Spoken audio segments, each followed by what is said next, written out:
الذين آمنوا وتطمئن قلوبهم بذكر الله ألا بذكر الله تطمئن القلوب الذين آمنوا وعملوا الصالحات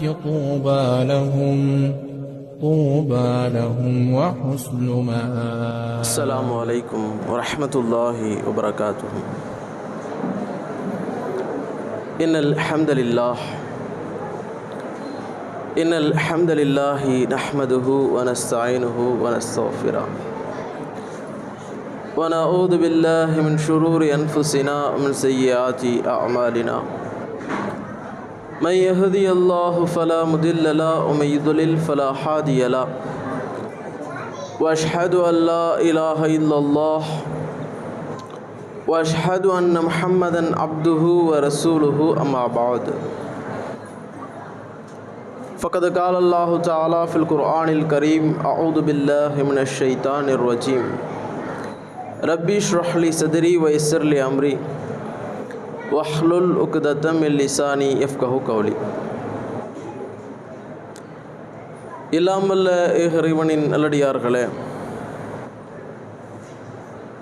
இறைவனுடைய மகத்தான அருளால் தொடர்ந்து இந்த ரமலானுடைய மாதத்தில்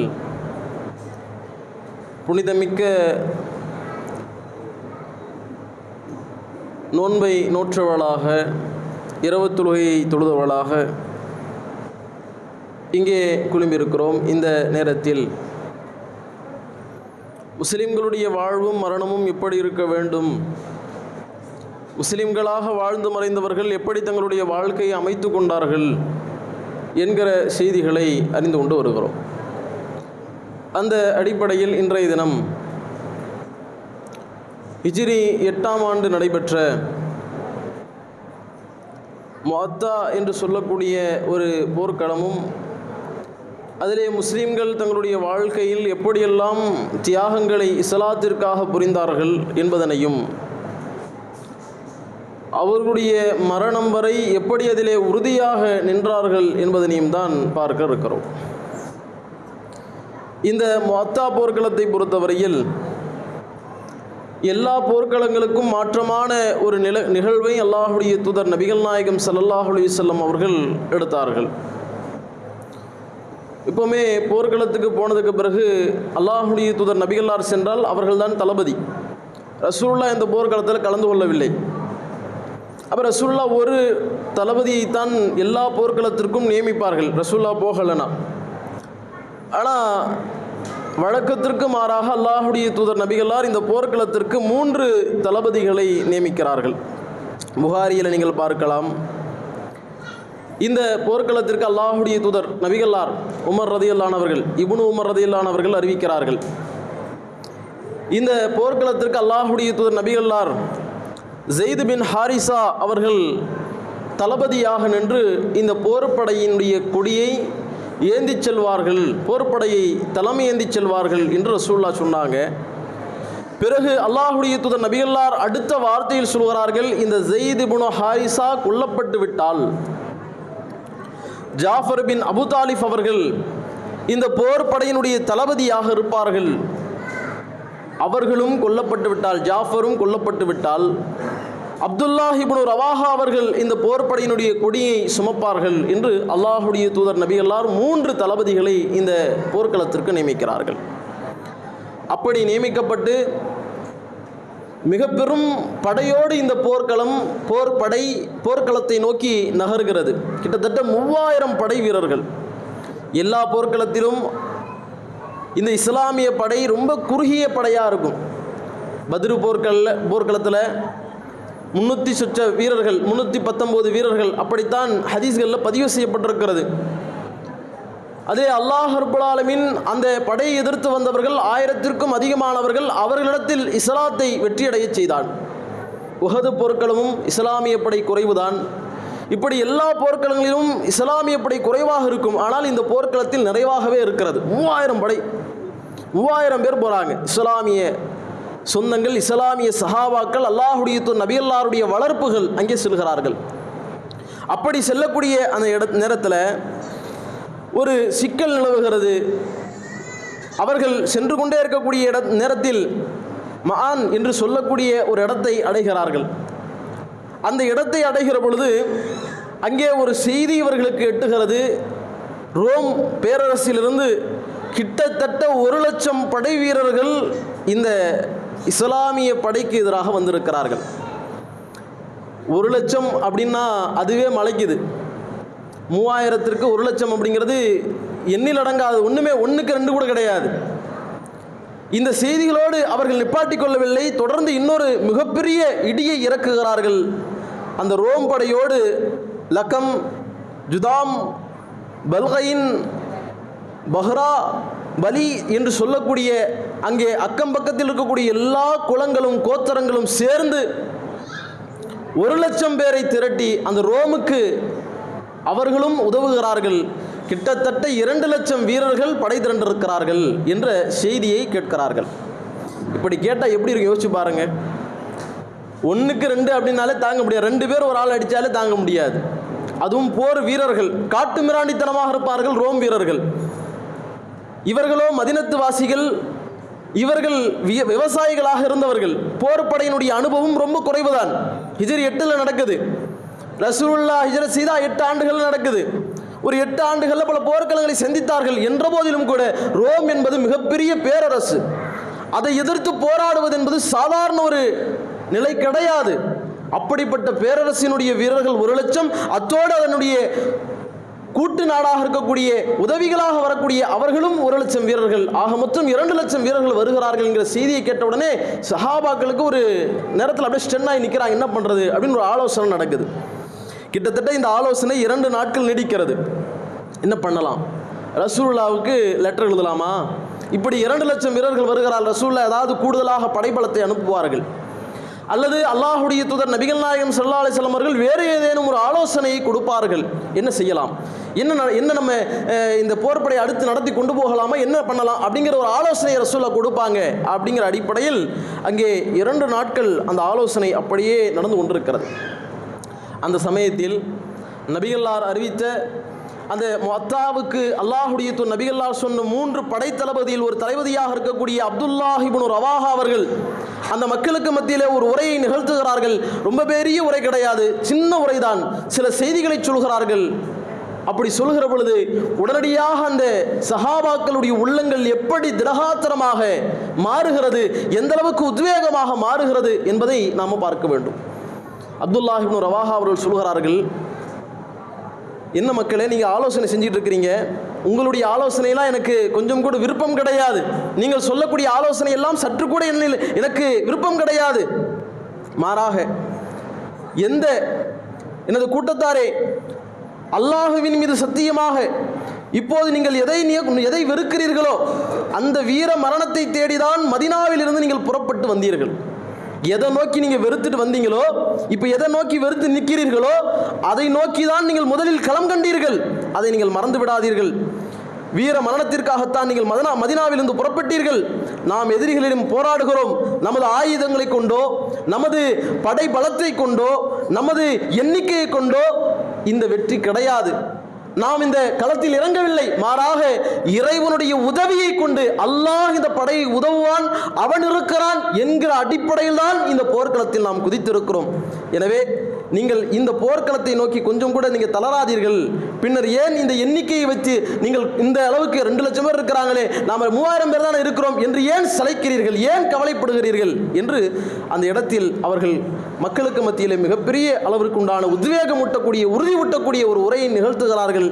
உரையை நிகழ்த்தக்கூடிய நேரத்தில் சொல்றாங்க, அல்லாஹ் தமக்கு எந்த மார்க்கத்தின் மூலமாக கண்ணியத்தை வழங்கினானோ, எந்த இஸ்லாத்தின் மூலமாக கண்ணியத்தை வழங்கினானோ அந்த இஸ்லாத்திற்காக, அந்த மார்க்கத்திற்காகவே நாம் அவர்களிடம் போராடுகிறோம், போர் புரிகிறோம்.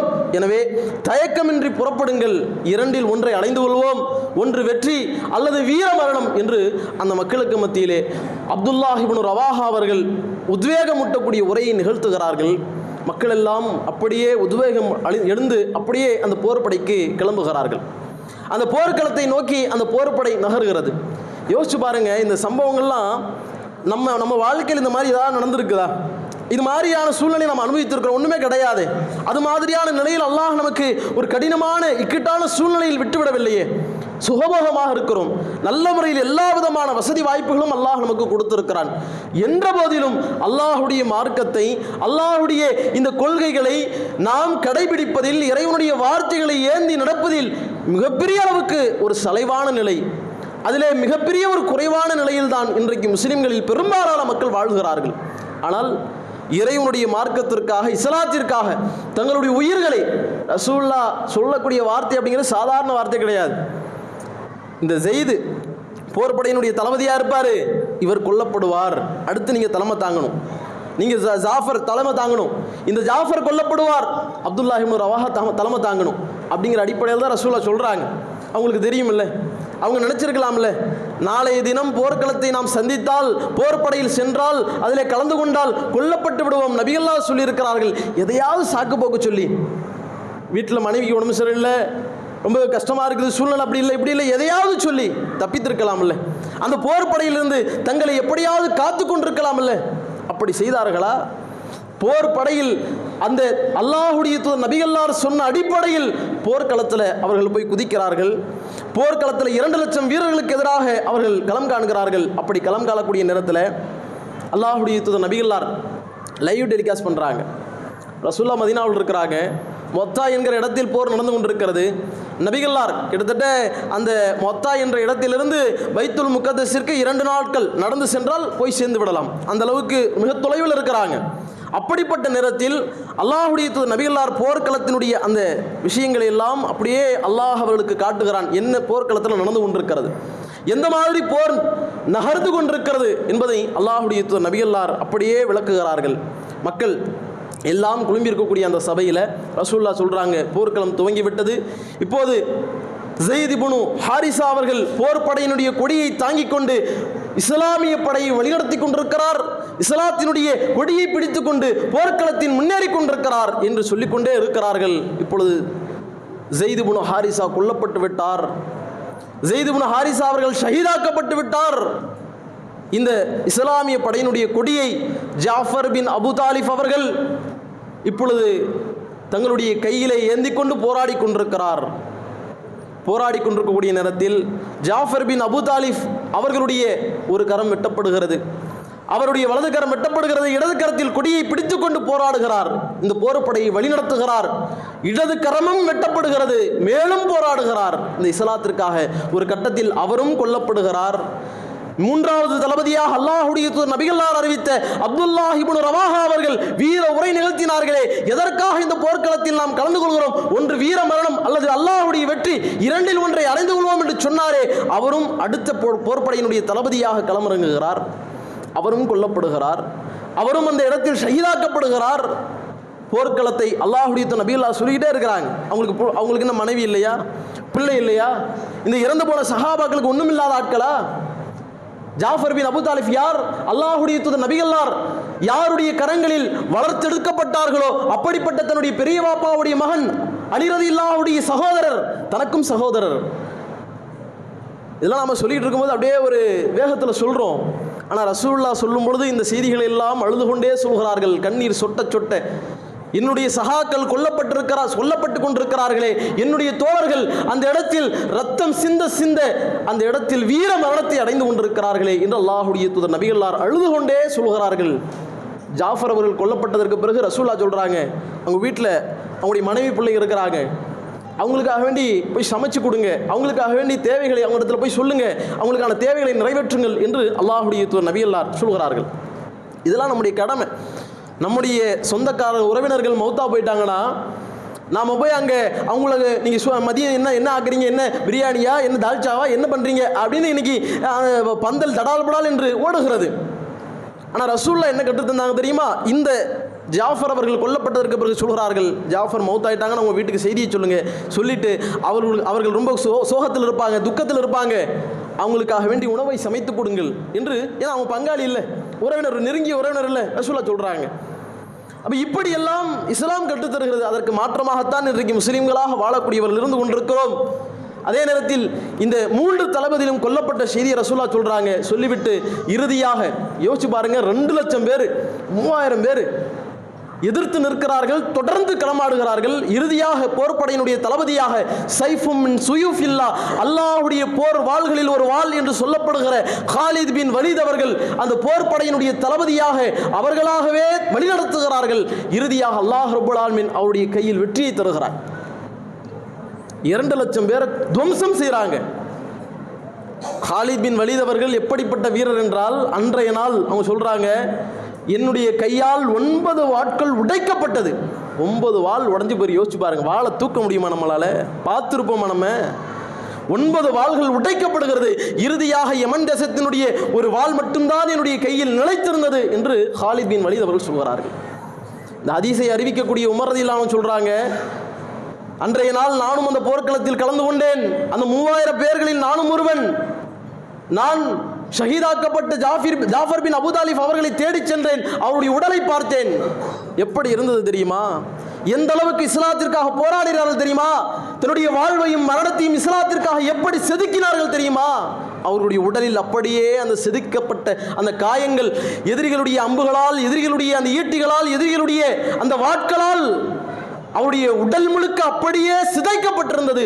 90க்கும் அதிகமான காயங்கள் ஜாஃபர் பின் அபூ தாலிப் அவருடைய உடலில் நிரம்பி கிடந்தது என்று அந்த செய்தியை அறிவிக்கக்கூடிய உமர் ரலியல்லாஹு அன்ஹு சொல்றாங்க. புகாரியில் பதிவு செய்யப்பட்டுள்ள சம்பவம். யோசிச்சு பாருங்க, நம்ம என்ன ரத்தம் சிந்திருப்போமா?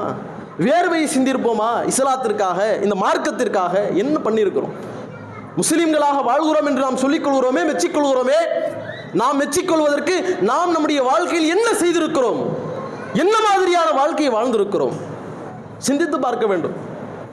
வெறுமனே ரமலானுடைய மாதங்களில் தொழுகையை தொழுகிறோம், மற்ற நாட்களில் மறந்து விடுகிறோம். பள்ளிவாசல் எந்த பக்கம் இருக்கிறது என்று திசையறியாமல் போய்விடுகிறோம். மற்ற மாதங்களில் இறைவனுக்காக என்ன செஞ்சுக்கிட்டு இருக்கிறோம்? அல்லாஹ்வுடைய மார்க்கத்தை எந்த அளவுக்கு கடைபிடித்துக் கொண்டிருக்கிறோம்? இறைவனுக்காக நம்முடைய வாழ்க்கையில் என்ன அர்ப்பணங்களை செய்திருக்கிறோம்? என்ன தியாகங்களை செய்திருக்கிறோம்? யோசித்து பார்க்க வேண்டும். மனைவி, பிள்ளைகள் எல்லாரையும் விட்டுவிட்டு ரசூலுல்லாஹ் ஷஹீதாக்கப்படுவார்கள் என்று சொல்லப்பட்ட பிறகும் கூட அந்த ஷஹீதுடைய அந்தஸ்தை பெற்றுக்கொள்ள வேண்டும் என்பதற்காக விரைந்து சென்றார்கள். ரசூலுல்லாஹ் சொன்னாங்க, இந்த ஜாஃபர் பின் அபூ தாலிப் அவர்கள் அவர்களுடைய 2 கரங்களும் வெட்டப்பட்டு விட்டது இந்த முஅத்தா போர்க்களத்தில்.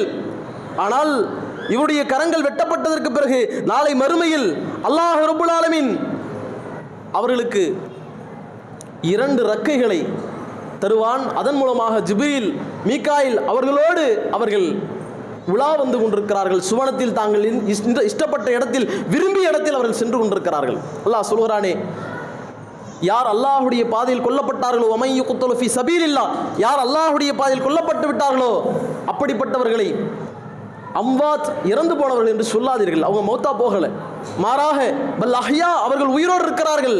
அல்லாஹ்விடத்தில் அவர்கள் சுவனத்தில் எந்த விதமான கேள்வி கணக்குகளும் இல்லாமல் டைரக்டா பச்சை நிற அந்த பறவையினுடைய உட்கூட்டில் அவருடைய ரூஹுகள் செலுத்தப்பட்டு அவர்கள் உலா வந்து கொண்டிருக்கிறார்கள் என்று அல்லாஹ்வுடைய நபி அல்லாஹ் சொன்னார்களே, அதற்கேற்ப ஜாஃபர் பின் அபூ தாலிப் அவர்களுடைய 2 கரங்கள் போனாலும் அவளுக்கு அல்லாஹ் ரப்பல் ஆலமீன் எப்படி வானவர்களுக்கு சிறகுகளை கொடுத்திருக்கிறாரோ அதுபோன்ற சிறகுகள் மூலமாக அவர்கள் சுவனத்தில் உலா வந்து கொண்டிருக்கிறார்கள் என்கிற செய்தியை சொல்லக்கூடிய அந்த தகவலை பார்க்கிறோம்.